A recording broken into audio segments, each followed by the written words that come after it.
Before we start our lesson, let's recite an ayat from our Holy Quran. A'udzu billahi minasy syaithanir rajim. Bismillahirrahmanirrahim.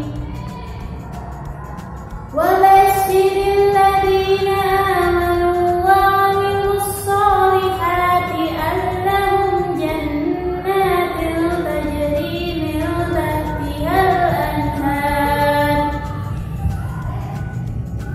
Kullama ruziqu minha min samaratin rizqa qalu hadha alladhi ruziqna min qablu wa utu bihi mutasyabiha wa lahum fiha azwajun mutahharatun wa hum fiha khalidun. Yang artinya, dan sampaikanlah kabar gembira kepada orang-orang yang beriman dan berbuat kebajikan, bahwa untuk mereka telah disediakan surga-surga yang mengalir di bawahnya sungai-sungai. Setiap kali mereka diberi rezeki buah-buahan dari surga, mereka berkata, inilah rezeki yang diberikan kepada kami dahulu. Mereka telah diberikan buah-buahan yang serupa, dan di sana mereka memperoleh pasangan-pasangan yang suci. Mereka kekal di dalamnya. Quran Surat Al-Baqarah ayat 25. Dalam descriptive text ada yang dinamakan dengan generic structure atau struktur teks. Dengan kata lain, di dalam descriptive text ini ada susunannya. Di dalamnya ada dua komponen, yaitu identification dan description. Identification adalah bagian di mana kita atau penulis memperkenalkan objek yang akan dideskripsikan di dalam teks tersebut. Bagian yang kedua adalah description. Di bagian ini penulis menggambarkan dan mendeskripsikan hal-hal detail mengenai objek yang sudah diperkenalkan sebelumnya. Kita lihat contohnya di samping. Ini adalah contoh salah satu dari descriptive text. Nah, di sini ada contoh dari descriptive text. Masih seperti yang pekan lalu, kita akan mendeskripsikan tentang kamar. Nah, di sini kita sudah bagi descriptive text-nya ke dalam struktur teksnya. Di sini yang pertama ada bagian identification, ada dua kalimat. I want to tell you about my bedroom. This room is my favorite place to live in. Artinya, saya ingin memberitahumu tentang kamarku. Ini adalah ruangan favorit saya untuk tinggal. Nah, di sini si penulis memperkenalkan ya di dua kalimat awal tentang objek apa yang akan dideskripsikan di dalam teks ini. Nah, kemudian di bagian kedua ada description. Di bagian ini adalah gambaran dari objek yang sudah diperkenalkan tadi tentang my favorite place to live in atau my bedroom tadi. Nah, di sini dideskripsikan there are many kinds of furniture in my bedroom.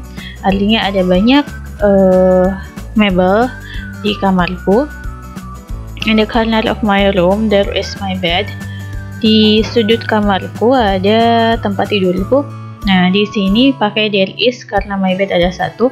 Kemudian di kalimat selanjutnya on the left side of my bed, di bagian kiri tempat tidurku, there is a big wooden wardrobe. Ada sebuah lemari besar yang terbuat dari kayu. There is a big wooden wardrobe. Jadi karena wardrobe-nya ada satu, lemarinya ada satu, jadi pakai there is. Kemudian di kalimat selanjutnya ada there are a table and a chair. Nah, di sini pakai there are karena bendanya ada dua, a table dan a chair, sebuah meja dan juga sebuah kursi. Kemudian ada there is a telephone, ada sebuah telepon.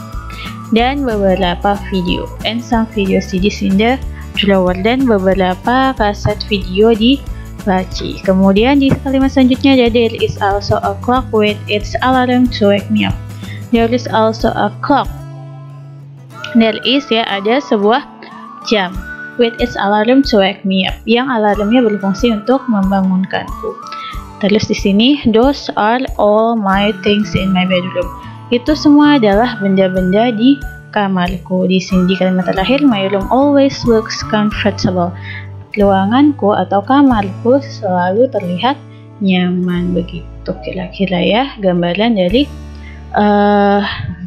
contoh teks yang ibu berikan. Dan di sini kita bahas lagi kata-kata yang kita bahas pekan lalu ya. Yang pertama kemarin kita bahas tentang to be. To be di sini ada is, am, are.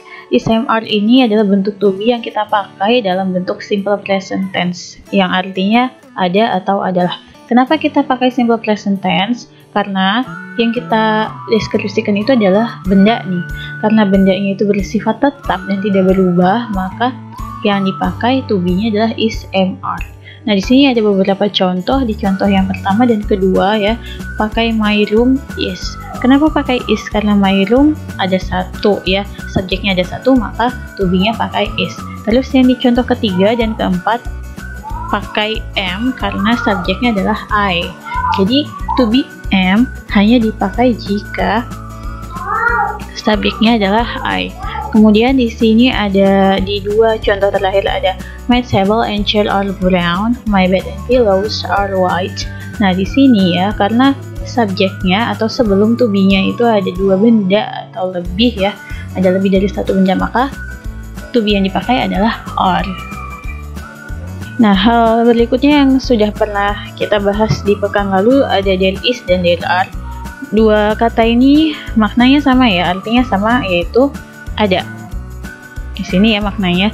Nah, kata ini juga dipakai untuk menunjukkan keberadaan suatu benda atau lebih dari satu benda yang bentuknya adalah simple present tense ya, karena di sini yang ada itu adalah dibentuk simple present tense. Maka di sininya ya kita pakai contohnya ada there is a bed, terus there is a chair.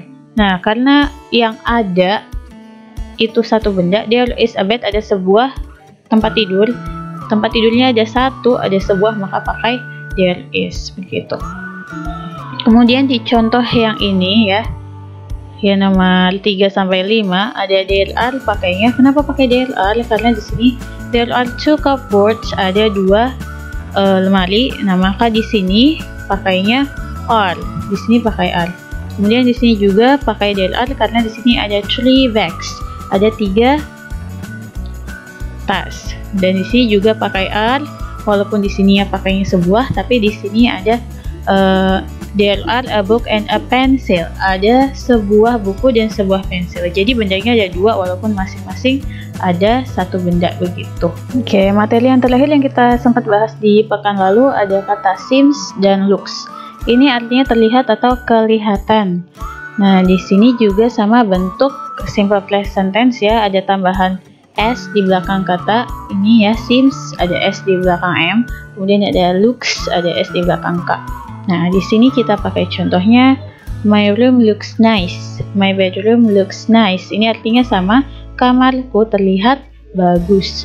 Kemudian di contoh ketiga my bed looks comfortable, tempat tidurku terlihat nyaman. Dan di terakhir ada my chair seems messy, kursiku terlihat berantakan. Mungkin di kursinya ada benda-benda gitu yang berantakan ya. Nah, itu tadi penjelasan tentang descriptive text.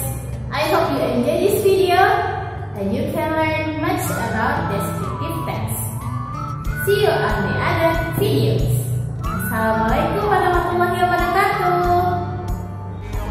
I'm an icon, man, and my girl about a 10. I should fuck her in a Benz.